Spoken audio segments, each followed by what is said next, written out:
Chicago. It is Windy City weather in Chicago. The Lions have the ball, 3rd and 1. Hip ball. Alvin Moore made a circus catch. A flag down play and a great catch by Alvin Moore. I had to turn 360 to catch that ball thrown on the outside while he was looking inside. 12 yards on the play, but let's see, it's going to be against Chicago. Great job by Alvin Moore, number 24 from Arizona State. And what a hit Eric Hipple took after he threw that ball. Gary Fensick on a safety blitz. 55 defense. Penalty is refused. First down. Otis Wilson was offside. Okay, here comes the hit. Hipple gets rid of it, and there's 45. Gary Fensick and Dan Hampton, who really punished Hipple, but he got the ball off. Moore with the catch, and the Lions first down at the 42. Some changes in the Lions offensive line with injuries problems. This is Jones shaking loose. James Jones with another fine piece of running, close to another Lion first down inside the 35 of Chicago. Reggie Phillips and Gary Fensick on the tackle. Jones's great abilities is to be able to look at the blocking and see when things are jammed up and shift the other way. He shifts very well for a big man. Reggie Phillips does the only thing he can do, and that's go low, because you take Jones on up high and you're going to get yourself killed. But the Lions are moving the football. That was Otis Wilson, not Fensick, with Reggie Phillips. 2nd and 2. Pete Dorney has moved to the left guard. Greco, who has been bothered by a concussion for a couple of weeks, is out of there. And Rich Stringer is in at right tackle for the Lions. And this time the Bears stop running play on 2nd and 2. Singletary and Dewerson. So the patched-up Lions have Ray Snell at left guard, with the rookie Lomas Brown has gone all the way today at left tackle. Mott on the center, but over on the right side, Dorney has shifted to the left guard, to the right guard position, and Stringer's come in at right tackle. So those problems in the middle of that Detroit offensive line continue. Loss on the play. It'll be 3rd down and 4.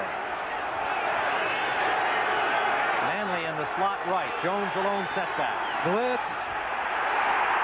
The ball comes loose. Recovered by Jones. Loose again. Picked up by the Bears. Singletary.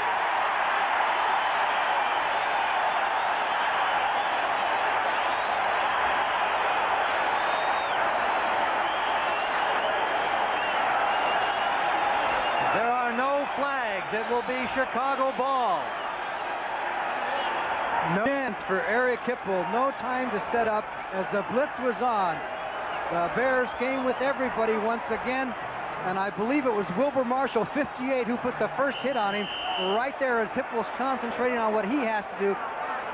Boxed the ball loose, and Jones almost recovered it for the Lions. Couldn't quite get the ball, and then it was Mike Singletary, number 50, who picked it up and was on his way. Jones was a busy man. Stopped Singletary from going all the way. 4th sack leads to the turnover, and Payton tripped up, breaks into the 27-yard line. Demetrius Johnson made sure he got no further. What a block.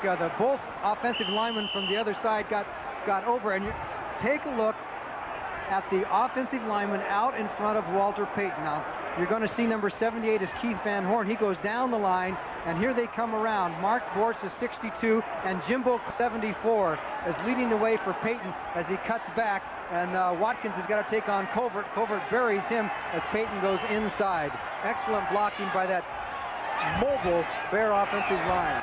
80-yard day for Payton. Suhey trying to get the first down. Got to the 20-yard line and has it. Demetrius Johnson straightened him up after Eric Williams had made the initial tackle for Detroit. 95 yards for Suhey. So the team that has been last against the rush has suffered again today at the hands of Suhey and Payton of the Bears. I don't know. I think maybe if they continue mostly with that 3-4, I think I'd have brought linebackers up in, shift around, do something, because that 3-man front there is not able to stop the run. They got to do something, and maybe give them a little bit on the pass, because it's not a passing type day. First down at the 20-yard line, Chicago. Payton got only about a yard. William Gay wrapped him up. Eric Williams was there with him. Alvin Hall has come into the secondary for Johnson, and now Johnson comes back in. I think that was an equipment repair. Johnson, who had been involved in a heavy hit on the previous play. It is 2nd down and 9. Chicago threatening to turn it into a rout. 11:06 remaining, 4th quarter. They are in Lions territory at the 19. Suhey with 95 yards and 13 carries.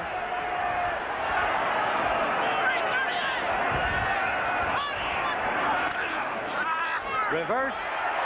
Marjoram. Nowhere. Well picked by the Lions out the right side. And it was William Gay waiting for Marjoram to arrive. Well, that's the first time I've seen Kenny Marjoram run an end around in a long time. But, you know, one thing he's going to do, he's going to go back to the sidelines later and says, forget that play, because he came around and there were 4 Detroit Lions waiting for him, namely William Gay, number 79, who's played a pretty good game today. Gay has done very well. Angelo King helps turn it in, and there was Gay on the tackle. That one says, Kenny Marjoram, I'm a receiver. Throw the ball down the field. 4 wide receivers in now. 3rd down and 15, Chicago in the shotgun. Galt in motion. Sideliner. Incomplete. Good job defensively. The pass intended for Marjoram, broken up by Bruce McNorton, number 29. 4th down. So the Lions bend a little, but do the stopping. If they have any chance at all to pull this game out, they had to stop the Bears here. Butler will come on to try and add 3 points. He has the win. The ball will be spotted at the 33-yard line for a 43-yard try. Butler is 9 for his last 9. 2 more, and he'll tie the Bears club record in that department of 11 consecutive field goals held by the departed Bob Connell. And Butler misses this one, so that takes care of that streak. And the Lions make a very... With Johnny Morris in Chicago on a day the Brits would describe as filthy and blustery. It is all of that. And so if you're in a nice warm place, you can stay right there, and tonight enjoy this entertainment on CBS. 60 Minutes, followed by Murder, She Wrote, Crazy Like a Fox, and Trapper John M.D. And those of you who will be enjoying our Dallas-Washington doubleheader game, that'll follow our telecast of the Bears and Lions, and then into the evening of entertainment. And that pass is intercepted by Wilson. Otis Wilson on Hippel's 1st down pass. The Bears get the ball right back. The 4th turnover of the day by the Lions. There were some Lion receivers in the same area, as Hippel did have the time this time, but he just threw short and into a lot of traffic. You're going to see a whole bunch of jerseys over there, dark jerseys. The receivers were pretty close together as Otis Wilson comes up with the interception.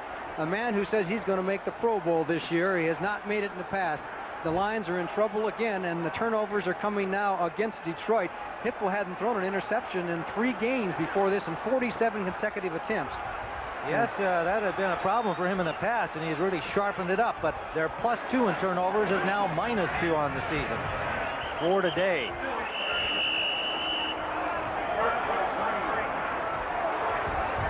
Well, elsewhere in the NFC Central, Green Bay has just scored. Gary Ellis to close up that margin, and Minnesota leading 17-13. They're tied with the Lions coming into the game. Tampa Bay still leads St. Louis 13-0, and they're into the 4th quarter. Buccaneers might be looking at their first. They deserve a victory, don't you think? Indeed. Yes, so yeah, I certainly do. The Giants lead the Rams by a point at the Meadowlands in New Jersey, 17-16. Matt Suhey is 2 yards away from a 100-yard day with a 2nd and 7 here now for Chicago. And some early action along the line of scrimmage brings flags.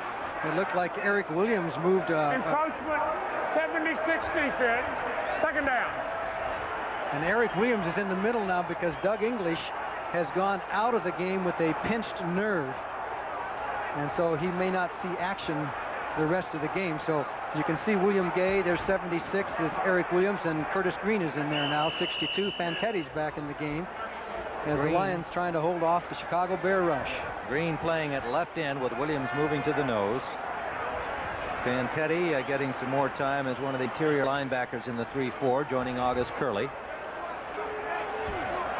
So the offside against the Lions leaves a 2nd and 2 for the Bears at Detroit's 35-yard line.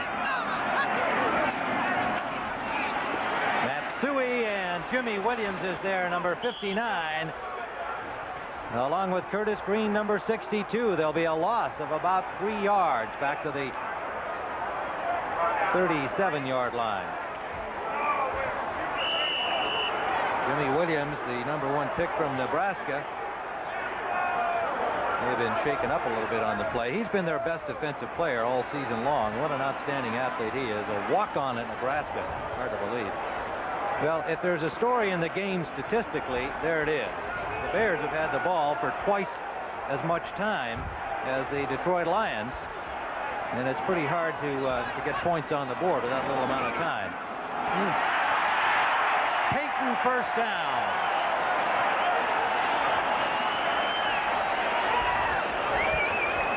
William Gay and Demetrius Johnson stopped him, but not before he got to the 26. You want to see a collision? Watch the blitz up the middle by number 50, August Curley, with Matt Suhey right there as Payton found the big hole up the middle, and Matt Suhey blocked for Walter Payton. I don't know if Matt Suhey blocked so much or as Curley just kind of annihilated him on his way in, but at least he got him out of the play. 92 yards on the day for Walter Payton. 7:17 to play on a nasty day in the Windy City. Matt Suhey to the 20-yard line. That should just about put him over 100, shouldn't it? He lost a few yards on one play and now gained back a few, so he's very close to 100. 102 for Matt Suhey. There's the number on 16 carries. Fantetti and Curley made the stop on him. It leaves a 2nd and 5 for the Bears as they threaten again from the 20-yard line of Detroit. Looking for 10 wins without a defeat this season, without Jim McMahon at quarterback. Payton slips on the slippery carpet, and down he goes as he had to get around number 98, Vernon Maxwell, and Curley was able to prevent him from going any further. There'll be a loss of nearly 2 on the play. A loss of 2. Third down and 6. There's August Curley. You can see him looking at the Lions bench, taking in the signals from Wayne Fonts. The role that Ken Fantetti would like to have back if he becomes a regular again. That was his job in the past. Third down. Incomplete, intended for Willie Gault. So again, the Lions stop the Bears down in Detroit territory. But the clock is working against Detroit. 5:46 to play, and they trail 21-3. Twice, however, they have prevented the Bears from turning it into a complete rout. But they need to make something happen, and they'll be going against the wind when they get the ball back. Butler will try again. The ball being spotted at the 30-yard line, just inside the 30, so it'll be a 39-yard field goal effort by the rookie Kevin Butler.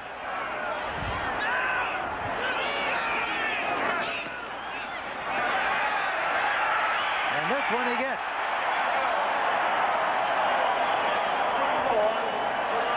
So the Chicago Bears 24, the Detroit Lions 3. It would appear the Bears are en route to victory number 10, and next Sunday on the NFL Today, you're going to learn more about the man who has helped to make it all possible, the head coach Mike Ditka of the Chicago Bears, and it's been a very business-like performance by his team here today. And next week, he'll be in Dallas with his Bears against the Cowboys, a team for which he was an assistant coach under Tom Landry, and some of you will be seeing that game, along with that other lineup that you just saw on your screen. Alvin Hall downs it in the Lions end zone as we see Mike Ditka on the sidelines. And speaking of Dallas, most of you will be watching our doubleheader action this afternoon. At the conclusion of this telecast, we'll be going to Washington, where the Cowboys and the Redskins get it on. Dallas tied at 6-3 atop the NFC East with the Giants, who have moved ahead of the Rams in their game today. Washington Well, they got off to a bad start, and all of a sudden they're a factor again as they have moved to 5-4. We remind you that the Chicago audience will not see that second game because this game here was lifted. The blackout was lifted, and by NFL rules, we cannot show you that game. James Jones nowhere to go on the short flip. Pressure on the quarterback again. Eric Hipple, and then Jones dropped immediately by Mike Singletary. It'll be a loss of about a yard on the play, and it was the refrigerator, number 72, applying his bulk to Hipple. What a long afternoon on a nasty day in Chicago for Eric Hipple. 4 sacks. Twice he was hurried. Twice he was knocked down and had 2 picked off. Perry comes out of the lineup. Mike Hartenstein comes in defensively. Hampton also gets a breather. That's rare. Tyrone Keys in for him. Dan Hampton earned a breather. He also earned a big contract. 2nd and 14. Oh. And it's Tyrone Keys meeting James Jones at the football. Well, Keys was ready to play. Didn't get into the game until 5 minutes remaining, but he jumped all over James Jones. Came over from the Jets in July of 1983. Has been a very useful substitute on that awesome Bears defense. Ken Taylor has come in to give Leslie Frazier the rest of the day off on the right corner. Cliff Thrift is in at one of the linebacker spots, so the Bears playing a lot of reserves now. 3rd down and 17 for the Lions, going backwards. Hipple upfield for Leonard Thompson, incomplete. Ewerson and Taylor on the coverage, and Tyrone Keys with the rush on Hipple. Boy, it was more than a rush, too. Hipple got the ball off, and boy, he was in his face once again. He's had a rough day. Eric Hipple has really been banged around. So the Lions will have to punt as Mike Tomczak, the Bears' 3rd-string quarterback, the rookie from Ohio State, warms up, and apparently will be getting some mop-up action here. Mike Black standing on the goal line. And rookie Keith Ortego, a wide receiver just activated by the Bears this week, is waiting for the punt at midfield. Oh, what a good kick by Black into the wind. Fielded by Ortego. Well, he made a not bad debut as a punt returner for the Bears, getting to the 45-yard line. An 11-yard return. Angelo King on the tackle for the Lions. 3:54 to play as the Bears will have the ball in Lions territory. Well, it looks like the Chicago Bears have Bo Derricked it. They will be a perfect 10 today. They lead 24-3. They have some offensive substitutes in. The best start since 1942 when they were 11-0. The best start by an NFC team since the 1975 Minnesota Vikings, who went 10-0 that season. And there's the man responsible for the turnaround with an outstanding coaching staff, and certainly defensive coordinator Buddy Ryan, a big chunk of that. Fuller left the game 7-13 and 112 yards. Mike Tomczak, the Ohio State free agent, getting some work now from the Lions 45. Walter Payton goes to the 40-yard line for a gain of 5.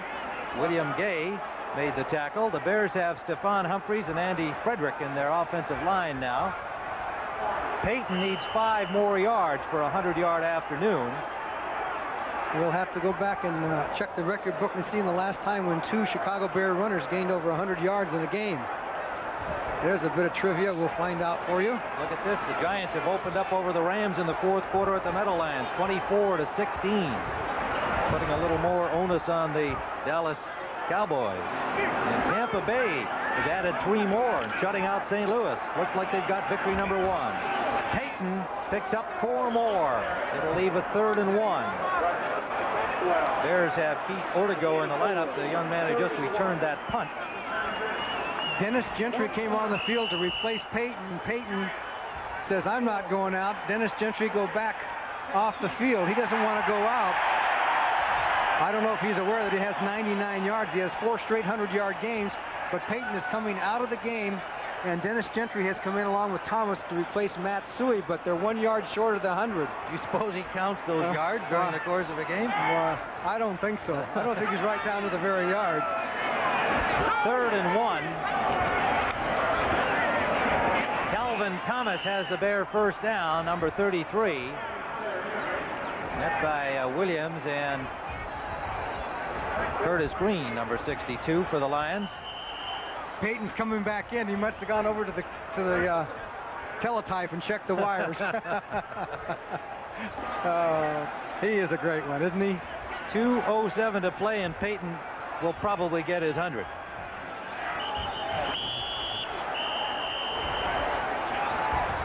So we have the 2-minute. Tim Ryan with Johnny Morris at Soldier Field, reminding you that most of you, those outside of the Chicago area, will be seeing our doubleheader game today. The Dallas Cowboys at 6-3 against the Washington Redskins at 5-4. The big battle in the NFC East continues. The Giants leading their game against the Rams in the fourth period. They would move to 7-3 with a win, and Dallas would be on the spot. Washington on a surge, trying to get themselves back into the thick of things for the top position in the NFC East. Coming up on CBS Sports. It is first down Chicago at the 34 of the Lions. Payton bounces off tacklers and gets his 100-yard day. So that's 5 in a row for Walter Payton.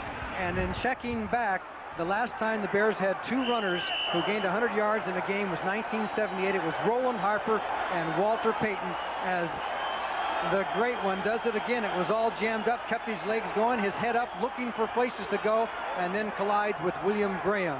Walter Payton, he has 100 and back in 107 he has right. The Lions straightens him up and holds him what appears to be short of the first down at the 25-yard line of the Lions. So Jim McMahon has just been a spectator enjoying the action today and getting his bruised body together. He's now joined by a smiling Jerry Venisi, the general manager of the Bears. And McMahon will no doubt be the quarterback next week when the Bears move into Dallas looking for win number 11. We learned that Green Bay has gone back ahead of Minnesota in that game. The Lions are going to be 5-5 after this is over, but they're going to be right in the thick of it for second place in a possible wild card spot. This is going to hurt them a lot, but Dennis Gentry out of bounds at the 3-yard line, and a flag down on the play. Well, Dennis Gentry, who backs up Walter Payton, doesn't get an opportunity to show his stuff, but he's got speed and moves. 5'8", 180-pounder from Baylor in his 4th year. But it has been called back. So he got to show how he can run, but he doesn't get to count on the statistics. The Packers lead Minnesota Holding, by 10. 75 offense, 3rd down. That is Stephon Humphreys, Bears number 3 pick last year from Michigan, called for holding. Green Bay leads Minnesota 27-17. If the Packers win their game, they'll move to 4-6. Minnesota will fall to 5-5. The Lions will fall to 5-5. Apparently Lynn Dickey threw a touchdown pass towards the end of the game, and then Mark Murphy came up with a 50-yard interception. So the Vikings ran into a bunch of trouble right there towards the end of the game. It's not over yet, but things look good for Green Bay. 23 seconds remain here at Soldier Field as Mike Tomczak will have a 3rd and 10 following the Bear penalty. Calvin Thomas and Dennis Gentry, the running backs. Curtis Green trying to haul. Look at Gentry pull Curtis Green, the 260-pound defensive end. He dragged him for what appears to be a first down. Curtis Green got a ride on the scooter that time. Well, that's going to wind it up here at Soldier Field as Darryl Rogers comes over to congratulate Mike Ditka. The first time they have coached against each other. And Mike Ditka's mighty Monsters of the Midway have moved to 10-0. And obviously are the dominant team in the NFL at this stage of the season. Next week, the Cowboys in Dallas.